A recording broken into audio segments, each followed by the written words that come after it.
구속영장을 쳤죠. 네. 그런데 구속영장이 발부가 됐어요. 네. 그건 뭐죠? 범죄의 소명이 있어야 되죠. 범죄의 소명이 100% 전제 조건이기 때문에 범죄의 소명이 있다 그래서 구속영장이 발부가 된 거예요. 네.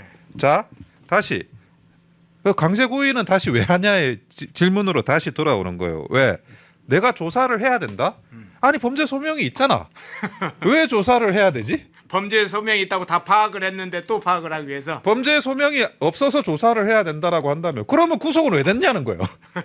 아니 구속이 됐으면 구속이 되거나 강제구인을 할 거면 강제구인을 할 거나 둘 중에 하나만 논리적으로 이게 가능한 거예요. 조사를 한다, 추가적인 조사를 하는 거와 구속은 이게 양립이 안 된다고요. 이미 범죄 소명이 다 돼가지고 땅땅 기소할 수 있을 정도로 유죄 판결이 될 수 있을 정도 모른 자조 조사가 끝났으면 네. 강제구인을 할 필요가 없죠. 만약 그런데 그 범죄 소명이 일어날 정도로 조사가 안 돼 있으면 구속이 되면 안 되죠. 그러니까 제가 이 대법원의 판례를 보려고 하는 거예요. 도대체 어떤 상황이길래 구속이 되고 강제구인이 되는 상황을 법원이 허용을 해줬느냐. 그래서 제가 이거 계속 사건 번호 찾고 있는데 지금도 못 찾았어요. 누가 우리 펜앤 마이크를 보시는 시청자분들이 계시면 사건 번호를 좀 알려주십시오. 이 댓글이라도 좀 남겨주시면 그러면 제가 그거를 가지고 판례를 신청해가지고 보고 분석을 한번 해보겠습니다. 근데 구속이 됐다라고 하면서 강제구인까지 하면서 조사를 한다는 거는 그 굉장히 이상한 거예요. 이거는 굉장히 좀 그런 면에서 인권 침해라는 거예요. 아, 그것 자체가 비정상적이고 인권 침해 요소다. 예, 그렇습니다. 예. 예. 자, 공수처의 강제구인 장면을 먼저 좀 짧게 봤는데요. 자, 악랄한 행태가 이어집니다. 자, 그 부분도 한번 살펴보겠습니다. 공수처가 윤석열 대통령이 변호인을 제외한 사람들과 접견할 수 없도록 조치를 했죠. 공수처가 공문을 보냈습니다. 정치인 등 외부 인사는 물론이고 김건희 여사를 포함한 가족도 접견할 수 없도록 조치를 했습니다.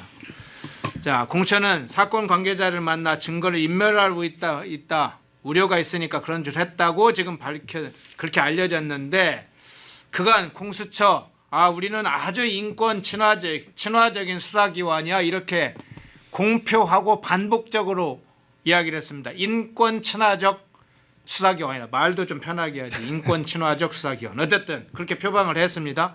그런데 대통령에 대해서는 인권 침해를 해야 된다는 것이 헌법과 법률에 있는 것인지 왜 가족들 접견까지 금지시키는지 이 자체가 야만적 행위 아닙니까?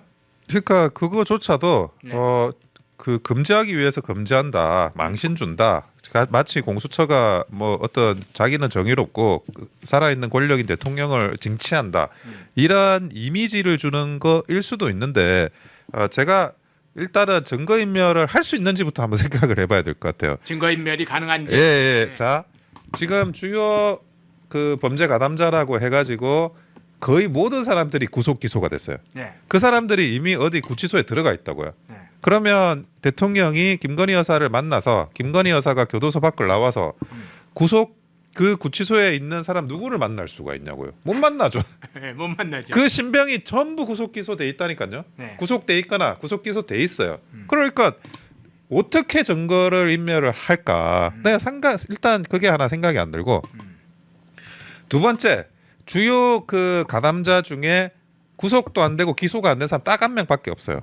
우종수 국수본부장이에요. 네. 그 사람만 아직까지도 지금 그 밖에서 돌아다니고 있거든요. 근데 그러네요. 예, 그분이 가지고 있는 핸드폰은 압수가 됐습니다. 네. 압수가 돼서 그 우종수 본부장이 이게 뭐 불법적인 압수 뭐 발부 영장 집행이다 이러면서 준항고를 했는데 법원에서 준항고를 받아들이지 않았어요. 자, 그러면 김건희 여사가 딱 한 명 남아 있는 주요 가담자 우종수 본부장한테 가서 좀 진술을 좀 이렇게 해주시고 저렇게 해주시고 그럴 수가 있을까요?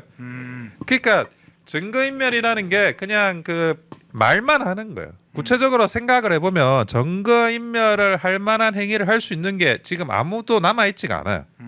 다 들어가 있어요. 다 지금 감옥에 구치소에 있다고요. 심지어 대통령까지. 그런데 김건희 여사를 만났어. 김건희 여사를 만나가지고 김건희 여사가 뭘 할 수 있다는 거예요.